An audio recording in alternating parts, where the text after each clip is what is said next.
नमस्कार दोस्तों, आप सभी का हमारे MDS न्यूज चैनल में स्वागत है। दोस्तों, आज हम बात करेंगे 5 सितंबर के सभी मुख्य समाचारों और तमाम बड़ी खबरों के बारे में। दोस्तों, अगर आप हमारे चैनल पर नए हैं तो प्लीज चैनल को सब्सक्राइब करके बेल आइकन को भी दबा दें, जिससे आप सभी तक सभी ताज़ा खबरें जल्द ही पहुंचा सके। तो आइए दोस्तों, बिना टाइम वेस्ट किए खबरों पर नजर डालें। चलिए बढ़ते हैं आज के पहले अपडेट की ओर। कौन रच रहा है पीएम मोदी पर हमले की साजिश? ईमेल मिलने के बाद जांच में जुटी खुफिया एजेंसियां।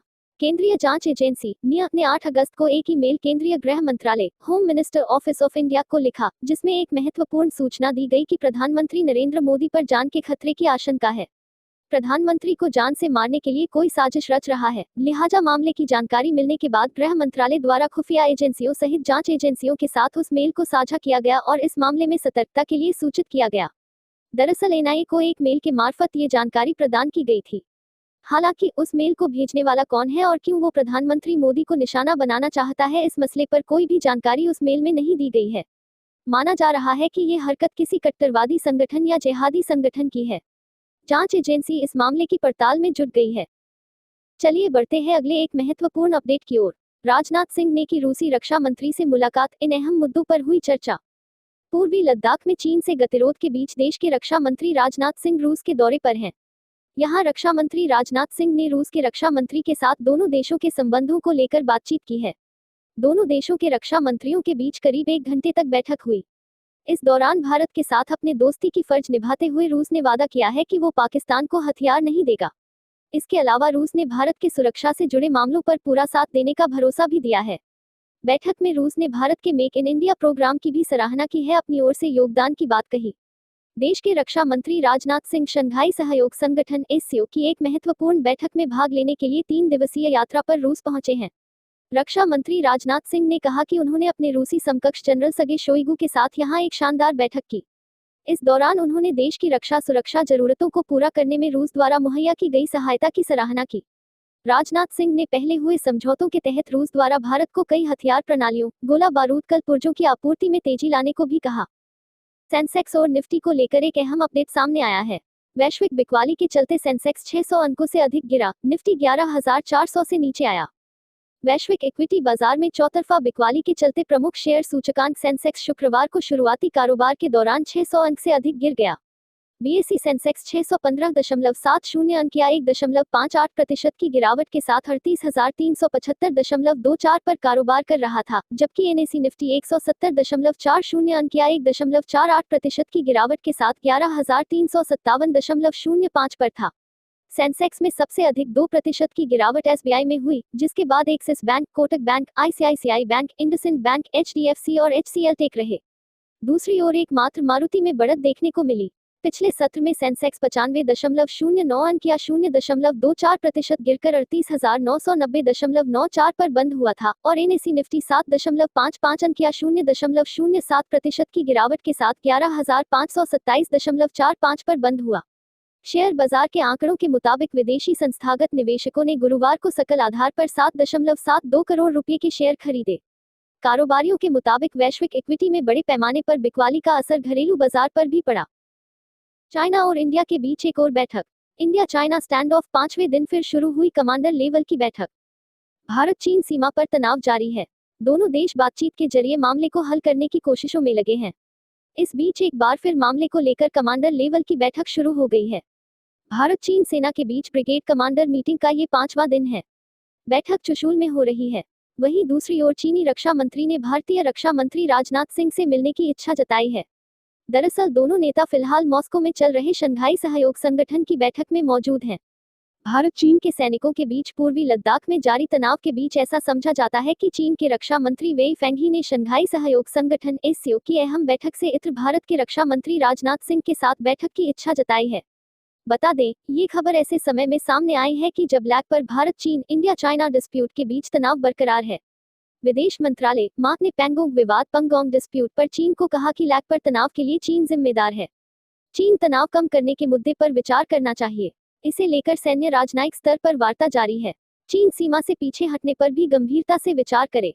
विदेश मंत्रालय ने पूर्वी लद्दाख में गतिरोध पर कहा कि जिम्मेदाराना तरीके से स्थिति को संभाला जाना चाहिए। यह स्पष्ट है कि बीते 4 महीने में हमने जो हालात देखे हैं वे प्रत्यक्ष रूप से चीनी पक्ष की गतिविधियों का नतीजा हैं। चीन की गतिविधियों का मकसद यथास्थिति में एक तरफा बदलाव करना है। श्रद्धालुओं के लिए एक बहुत अच्छी खबर सामने आई है।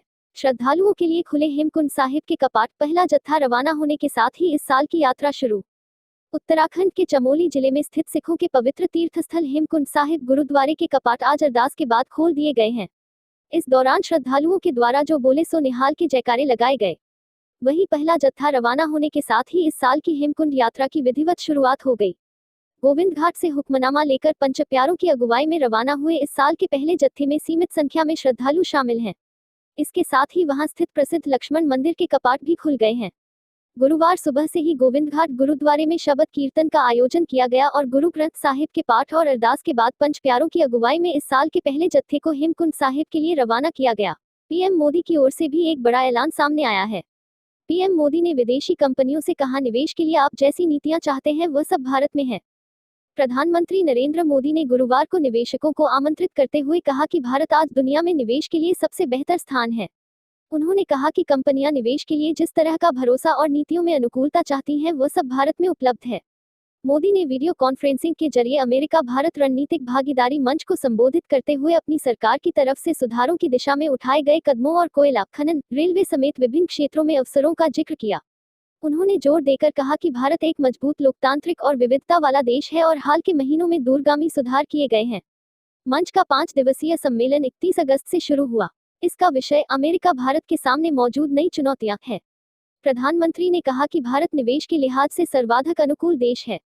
उन्होंने कहा कि महामारी ने दुनिया को दिखाया है कि ग्लोबल आपूर्ति सीरीज के विकास का फैसला सिर्फ लागत के आधार पर नहीं लिया जाना चाहिए, वे भरोसे पर भी आधारित होने चाहिए। कंपनियां अब भौगोलिक क्षेत्र की सामर्थ्य के साथ ही विश्वसनीयता और नीतिगत स्थायित्व पर भी विचार कर रही हैं। उन्होंने कहा कि भारत ऐसी जगह है जहां ये सभी विशेषताएं हैं। उन्होंने कहा, इन्हें देखते हुए भारत विदेशी निवेश के लिए सबसे अनुकूल स्थलों में से एक के रूप में उभर रहा है। शोविक चक्रवर्ती को लेकर भी एक बहुत बड़ा अपडेट सामने आया है। घंटों तक छापेमारी, कई डिवाइस पर कब्जा, क्या एनसीबी करेगी शोविक चक्रवर्ती को गिरफ्तार? फिल्म अभिनेता सुशांत सिंह राजपूत की मौत की जांच अब ड्रग्स माफियाओं की जांच तक पहुंच गई है। शुक्रवार की सुबह नार्कोटिक्स ब्यूरो की टीम रिया चक्रवर्ती के घर छापामारी करने पहुंची। यहां करीब 3 घंटे तक छापेमारी हुई। एनसीबी की टीम यहां से रिया के भाई शोविक चक्रवर्ती को अपने साथ ले गई। अब अगर पूछताछ आगे बढ़ती है तो शोविक चक्रवर्ती की शाम तक गिरफ्तारी भी की जा सकती है। बताया जा रहा है कि गुरुवार रात को ही एनसीबी ने शुक्रवार की सुबह सुबह रेड करने की प्लानिंग की। इसमें मुख्य फोकस पर शोविक चक्रवर्ती थे, जो रिया के भाई हैं। ड्रग पैडलर की ओर से जो जानकारी दी गई थी उसके मुताबिक ये छापेमारी की गई थी। ऐसे में अगर कोई सबूत मिलता तो गिरफ्तार संभव थी। छापेमारी के बाद अब एनसीबी की टीम शोविक और सैमुअल मिरांडा को साथ ले गई है। ऐसे में अब अगर दोनों के मोबाइल फोन या बयान में ड्रग की बिक्री, ट्रांसपोर्ट पर खुलासा होता है तो एनसीबी की टीम शाम तक उन्हें गिरफ्तारी कर सकती है। कानून की कुछ धाराओं में इसकी इजाजत है। छापेमारी के दौरान एनसीबी की टीम अपने साथ कई इलेक्ट्रॉनिक्स ड्राइव साथ ले गई है। शुक्रवार को ही एनसीबी की टीम शोविक और सैमुअल मिरांडा को ड्रग पैडलर्स के सामने बैठाकर पूछताछ करेगी। ऐसे में हर किसी की नजर इसी पर टिकी है कि क्या एनसीबी शाम तक रिया के भाई शोविक को गिरफ्तार करती है या फिर वे वापस घर जाएंगे। अनलॉक 4 को लेकर भी एक अहम अपडेट सामने आया है। अनलॉक 4 में एक दिन में 30 मौतें, 1672 कोरोना मरीज, कुल संख्या बढ़कर हुई 68,000 से पार। मध्य प्रदेश में कोरोना का कहर थमने का नाम नहीं ले रहा। गुरुवार को एक ही दिन में कोरोना मरीजों के आंकड़े में रिकॉर्ड तोड़ वृद्धि हुई। अब तक के सबसे ज्यादा 1672 संक्रमित मरीज मिले और 30 मौतें भी हुई। इसके साथ ही कोरोना मरीजों की कुल संख्या बढ़कर 68,586 हो गई। वहीं अब तक कुल 1483 मौतें हो चुकी है। बता दें कि पिछले 24 घंटे में 23,727 सैंपल की जांच की गई, जिसमें 120 सैंपल रिजेक्ट हो गए। राजधानी में गुरुवार को 253 नए कोरोना पॉजिटिव मरीज मिले हैं। शहर में संक्रमितों की संख्या 11,975 पर पहुंच गई है। इंदौर और ग्वालियर में फिर बड़ा विस्फोट हुआ है। इंदौर में 259 और ग्वालियर में 246 नए केस सामने आए हैं। इसे मिलाकर शहर में अब संक्रमितों की संख्या 11,056 हो गई है। जबलपुर में 129 नए केस मिले हैं। चलिए दोस्तों, आज के लिए बस इतना ही। अब कल मिलेंगे देश भर की तमाम बड़ी व छोटी खबरों के साथ। दोस्तों, अगर आप हमारे चैनल पर नए हैं तो प्लीज चैनल को सब्सक्राइब करके बेल आइकन को भी दबा दें और रोजाना ऐसी वीडियोस को लाइक कर शेयर करना ना भूलें। धन्यवाद।